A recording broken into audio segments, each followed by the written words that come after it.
After a breakup, have you ever thought no one will ever love you again? Have you felt depressed that you're just not worthy of love, or that you'll never find someone like your ex to love you again? I know I thought I was destined to die alone, probably with too many cats, and that no one would ever want me. Welcome to what's known as catastrophizing. By definition, it's known as a cognitive distortion. What that means is that it's a thinking pattern we've adopted that is based in worst-case scenario thinking. It has an exaggerated and irrational train of thoughts and beliefs we hold, and includes black and white thinking as well as all or nothing thinking. By thinking I would die alone with my cats as my only companions, I was making a grand overestimation of what my future would look like based on a change in my life that wasn't my choice. When we have a habit of thinking in this way, we can actually perceive reality inaccurately. I mean, is it really true that you're unlovable? No. But in a heightened emotional time during a breakup, of course you believe it's true because you're believing the story from the wounded part of yourself. Hi, I'm Patty Blue Hayes, author, coach, and your guide to blossoming beyond heartbreak and cultivating hope as you sow the seeds of healing. People with low self-esteem are more apt to have this type of cognitive distortion of catastrophizing. It can also be accompanied by taking things very personally that a person with a higher level of self-esteem would see more objectively. Anxiety and depression are also often linked with catastrophizing. This distorted thought process causes us to have negative feelings, emotions that don't feel good, and it can set us up to have a dysfunctional way of coping with life. It can cause emotional and psychological distress. I know it did for me. And one of the most confronting things for me was realizing I had a victim mentality. And I was desperate not to feel or be seen as a victim during my divorce because I'd seen how disempowering it was for my mother when she went through divorce. We will always have challenges and disappointments in life, but if we always expect the worst, we are making ourselves a victim, and there's a very good chance we will create the very scenarios that we will then blame on external influences. For example, if we can't find a good person to date, we will use confirmation bias. I knew I'd never meet anyone decent. There are two kinds of changes we go through in life. Those that are internally motivated and inspired and that we have control over, and changes that happen to us. A breakup, a health diagnosis, we get fired, the flight gets canceled, the apartment floods. If you can identify with some of this behavior known as catastrophizing in any aspect of your life, keep watching for some practical solutions to shift out of that mindset. Catastrophizing is disempowering and has a negative thought spiral downward, and we feel things like pessimism, hopelessness, shame, worry, jealousy, blame, self-pity, dread, and bitterness. Take a look at an emotional guidance scale and you'll see those are extremely low vibration emotions. Catastrophizing also involves black and white type thinking and using terms like always and never. She was always jealous of my friendships. He never listened. It leads us to jump to conclusions where we lose objectivity and we don't have a grounded logical base for reasoning. We become mind readers, and without any evidence, we are certain we know what the other person was thinking or why they behaved the way they did. We can also over-personalize the breakup, taking all the blame for things going wrong and concluding that we are inherently flawed, undeserving of a loving relationship. Taking things so personally is linked to that low self-esteem I mentioned earlier. Getting caught in that cycle of self-criticism and focusing on how awful we must be is like quicksand, and we can easily suffocate from our own toxic thoughts and beliefs. So what can we do to save ourselves from the cognitive distortion of catastrophizing? Let me share 5 coaching techniques for you to try. 1. Create a life event timeline. Draw a line on a piece of paper long enough for you to pencil in some of your life events. You want to go back to your earliest memories and give equal space to events that were high points and low points. For me, what comes to mind in elementary school is a high point of enjoying gymnastics and being good at it. A low point was being teased. Fill in this timeline of highs and lows and include the breakup you recently experienced. You'll see that your life has not all been bad, and you'll see that this event, in simple terms, is just another low point on your timeline. Reviewing the timeline shows us we have had loving relationships in the past, we recovered, and we went on to engage in new relationships. This exercise is also good for us to reflect on how we got through past challenges, what helped us get through feeling brokenhearted before. I also think reviewing the timeline is helpful in recognizing if our current pain is connected to a past wound that needs healing.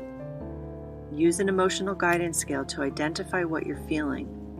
When you reflect on the current emotional state you're experiencing, look back on that timeline to see if there are other events that left you with the same feelings. Ask yourself if there's more healing work to be done around that.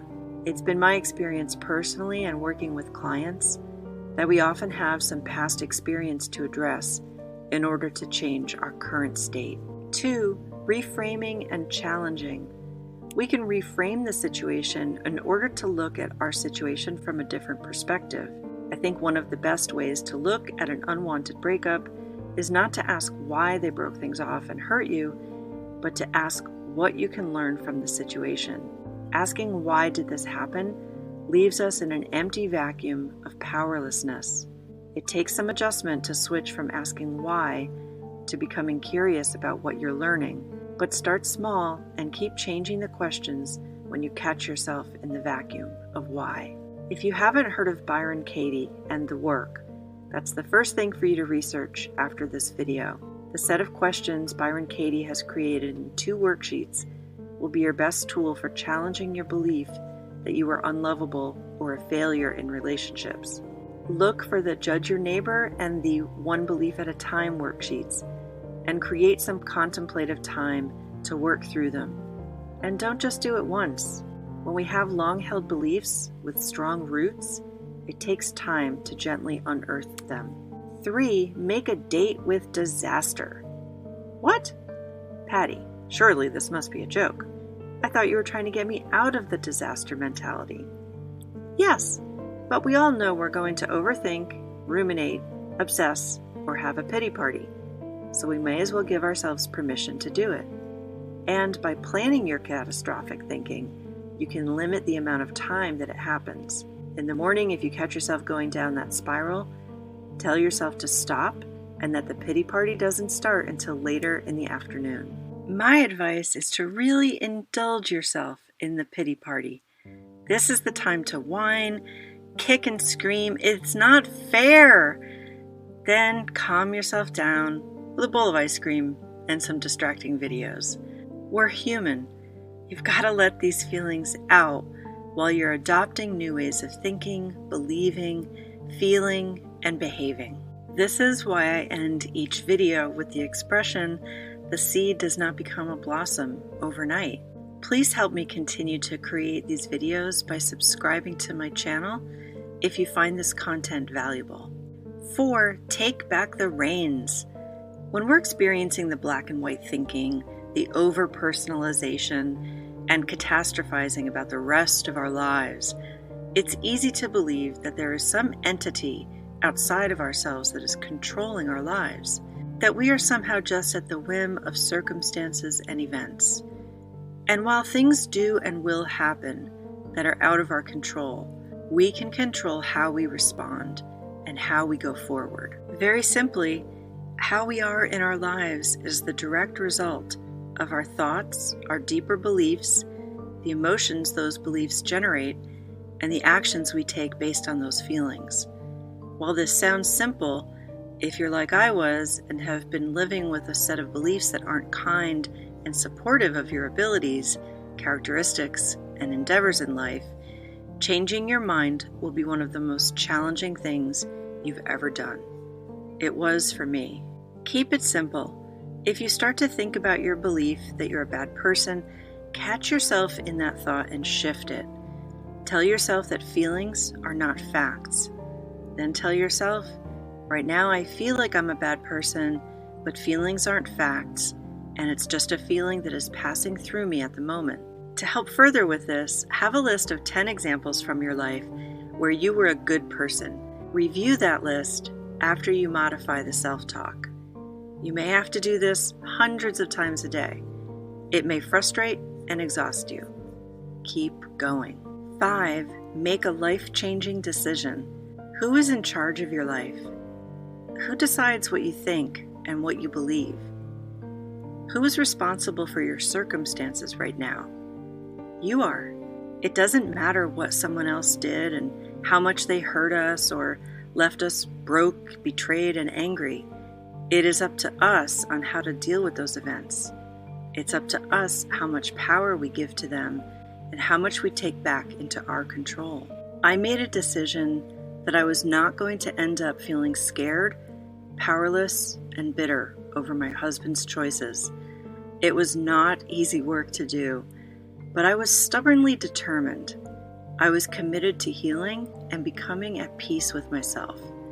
I wanted to feel content, confident, and free to be myself.